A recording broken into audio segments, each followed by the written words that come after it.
And welcome back to Prime News. I am Joe Pinion. Well, Kamala Harris, she claimed that the CEO of Goldman Sachs said that her economic plan would grow the economy and that Donald Trump's would shrink it.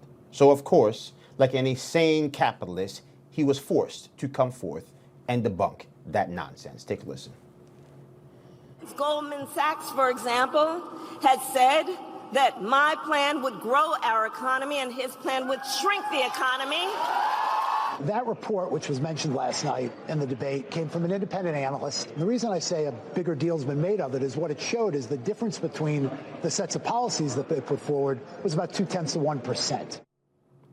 Here to discuss, the president of Strellmark LLC, Hillary Fordwich. You know, Hillary, not only is the inflation killing Main Street, but then you look at the actual cost of goods, and now the food having a greater proportion of that household budget than really in modern history. So you put those two things together. Talk to us about the actual true impact on everyday Americans who, as Democrats, used to remind us about, most of whom do not have $500 in savings for an emergency.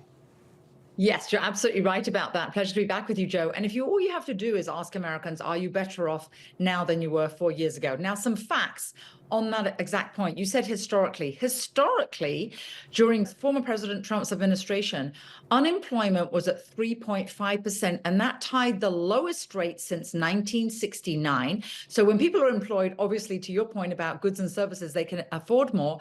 And also the personal savings rate never dropped below 5%. Consumer confidence was up. And then also you look at corporate tax rate, because the corporate tax rate was low. That also encouraged investment in the US. And just to make sure that this isn't my opinion, so we know that this is across the United States, 500 Chamber of Commerce's have just come out and submitted a letter yesterday to Congress urging them to keep those presidential tax cuts from President Trump from 2017 in place because they stimulated growth. All of that, with the employment, with the corporate tax rate remaining low, that will keep American wages up so they can afford the very goods and services you just raised. Absolutely. Over $1 trillion in personal credit card debt, over 600,000 auto cars in default. Sounds like a recession to me. Unfortunately, going to have to leave it there. Hillary, good to see you. Look forward to having you back soon. Much more ahead. Keep it locked here on Prime News. We'll be right back.